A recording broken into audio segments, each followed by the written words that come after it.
ኢራን ብቻዋን ቀርታለች። በዙሪያዋ ያሉ ሀገሮችም አግለዋታል። አጋሮቿም ትተዋት ሄደዋል።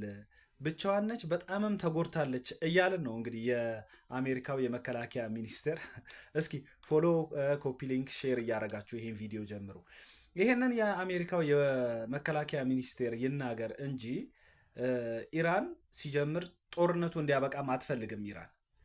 ምክንያቱም ቅድም ዶናልድ ትራምፕ ጦርነቱ ሊያበቃ ነው፣ ሰላም ሊፈጠር ነው ምናምን እያለ ሲያወራ ነበር። ይህን ያለው የፍራቸው ነው። የኢራኑ የውጭ ጉዳይ ሚኒስቴር ለዛ ምን መልስ ሰጠ?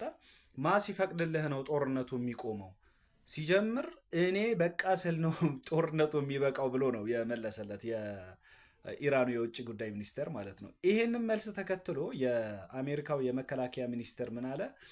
ኢራን በቃ ራኒንግ አውት ኦፍ ሚሳኤል፣ ከሚሳኤል ክምችታቸውም አልቋል፣ ክፉኛ ተጎድተዋል፣ በጣም ነው የደበደብናቸው። አሁን ከዚህ በኋላ ደግሞ በጣም አድቫንስድ በሆኑ በጣም በመጨረሻው ቴክኖሎጂ ቀጣይ ከባድ እስካሁን ኢራን አይታው የማታውቀውን ጥቃት ትቀምሳለች እያለ ነው እንግዲህ። ሚሳኤል 85% በላይ የሚሳኤሎቹ አልቀዋል ምናምን እያሉ ነው የኢራን ማለት ነው። ስለ ኢራን ሚሳኤል የሚሳኤል ክምችት ሌላ ትልቅ ሰፋ ያለ ቪዲዮ ያስፈልገዋል። የኢራን ማለት ነው እንደነገርኳችሁ በውል አታቆም ኢራን ራሱ የሚሳኤል ክምችቷን ማለት ነው። ከ20 ዓመት በላይ ነው ለዚህ ጦርነት ስትዘጋጅ የነበረው ኢራን፣ ለእንደዚህ አይነት ቀኑ ማለት ነው።